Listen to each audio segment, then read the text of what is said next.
Kala ko ba tinatago yung court? Pinaglolo ko nila ako kamo. Tara, tara. Nakuha na yun.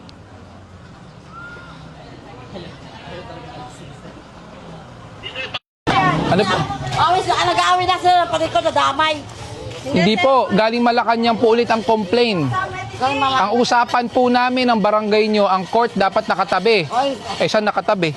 Nasa gitna. Sir, ano po may oras po talaga, sir. Hindi po. Nasaan po yung mga babaeng taga-barangay na kausap ko last time? 'Di ba? Ayun, kayo yun. 'Di ba usapan natin itatabi? Nasa gitna. Tapos, teka lang ha. Hindi niyo pwedeng sabihin sa akin, bawat kalsada may... Saglit lang po.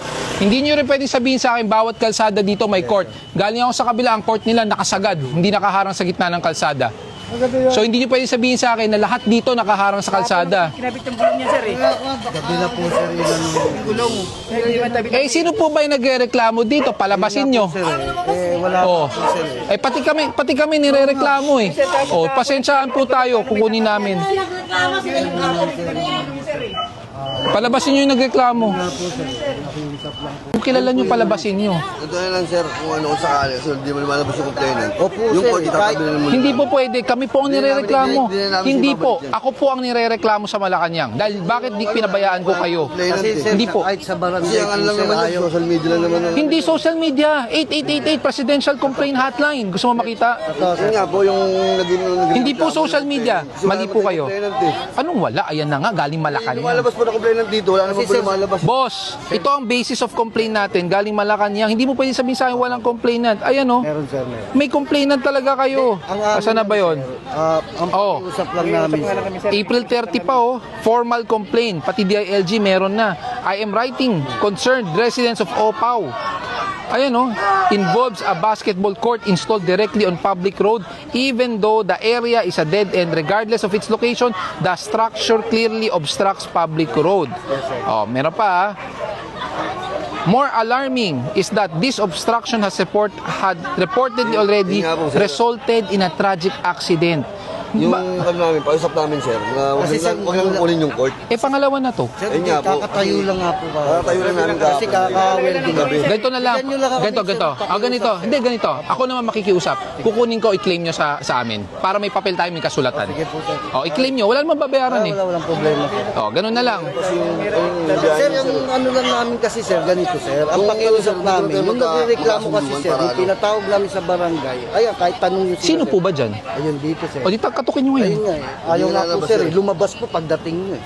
Ay, wala tayong magagawa Ayun ang dyan. problema, sir, eh. Yun nga ang problema po, sir. Nakikiusap po kami, sir.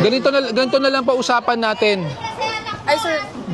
Ganito na lang usapan natin. Okay po. Kukunin ko yung court, Sige. i-claim nyo sa amin, may kasulatan na pipirmahan kayo. Si barangay po ang paper na. Eh, nasa sa inyo po. Nasa sa inyo kung barangay ang pipirma, kung may authority siya, kung bibigyan siya ng authority, even he is not in barangay. Tapos, sir, ito po, sir. Wala namang babayaran yun eh. Pero, sir, makiusap lang po kami. Kung i-claim namin, sir, saan po kami pwede mag-ano na? Doon po yung kasulatan sa tumana rin po. Magkakasulatan po kayo na itong gamit na to ibabalik sa inyo, pero pag once na nahuli ulit naka-obstruct ito, hindi na po ibabalik. May kasulatan yan. Pero pag oras ng laro ng mga bata, sir, pwede itabi na. Alam mo, bakit, ang hindi ko maintindihan, bakit sa kabilang kalsada, pwedeng nasa dulo yung court? Bakit sa inyo hindi po pwede? Hindi, ito, sir, totoo lang. Hindi po kasi dati yan, sir, nabubulok taon-taon. Eh bakit hindi ka na lang magpatayo ng walang paa, nakasabit na lang? Paano po, sir? Wala po kasi, sir. Hindi. Papayag Sinasabi. ka sana yung ganyan, maganda yung nakasabit.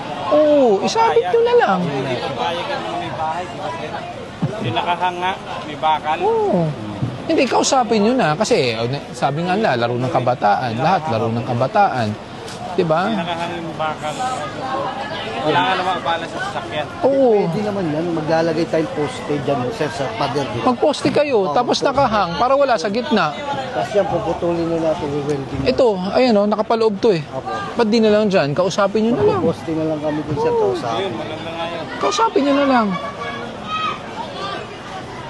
Complaint. kinocomplain 2 beses na. So apparently kinocomplain nyo yung court. Yes. Ano po ba ang stand nyo? Bakit kasi...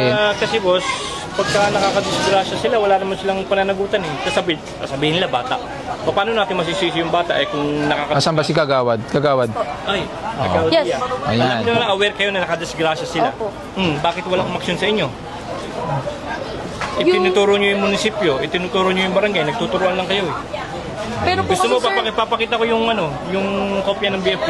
May issuance sila sa amin eh. Opo, pero po kasi sir, yung regarding naman po doon sa aksidente, meron naman po kayo Wala. naging complaint doon sa barangay, di ba Naging po? complaint, pero ang Opo, sabi nyo, yun po. a-actionan, pero wala action. Di ba? Nagbigay pa ako ng ano sa kanila, nagbigay pa ako ng agreement. Gusto nyo, lipat nyo, kung may papayag. Wala naman din. Actually, nailipat yan. Nilipat, pero hindi. Pero Binalik hindi po naman. kasi Sabi po, ko, wala po kung ayaw nyo papayag. patanggal, edi ilipat nyo. Oo. Wala po Walang kasi umaksyon sa papayag inyo. yung banda sa may dulo, Yun sir. nga. Kasi lahat ng tao... Action sa inyo, nagbigay pa ako ng agreement kay Shabby. Nung nag-ano ko, sabi ko, lipat Ayan. nyo kung gusto nyo. Karamihan gusto makinabang, pero walang gusto Walang magsakripisyo. sacrifice. Eh, wala. Pero Tanggalin yung na. Ayos last natin. year po kasi talaga na complaint, dalawa na po talaga yun. Walang And gusto in-inform din po talaga namin sila na. Kamusta? Ano yung na-aksidente? Patay ba? Hindi naman. Mali yung buto. Pero still, buntis ata yun. Hindi Ay, po. yung dati pa yung Bukod previous. pa po Bukod pa yun. Bukod pa po yun.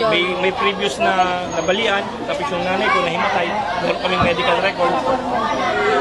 Kaya pala, yung nanay nga pala ang na... Yes po. Nakita po Ay, yan Kasi sa yung agreement, sir. Gusto nyo, lipat nyo. Kaya Oo. matanggal. Correct. Wala namang uma-action. Kung gusto nila, ganyan. Ganito lang. Binigyan sila agreement. Gusto nyo, lipat nyo. Aware din po talaga yung barangay na hindi Pero po talaga. tuturuan sila. So sa kagawad ba, mas pabor kayong tanggalin na lang? Yes po. Oo.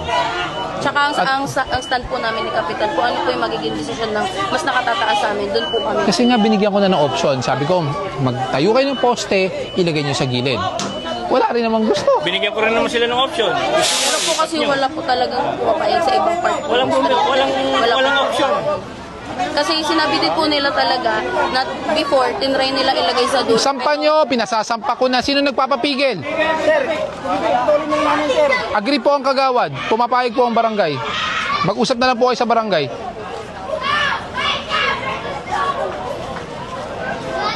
May complaint si sir. Yes po. Karapatan nyo mag-complain. Yun nga. Kaya nga sabi ko, karapatan yun eh. Si sir may karapatan bilang residente dito.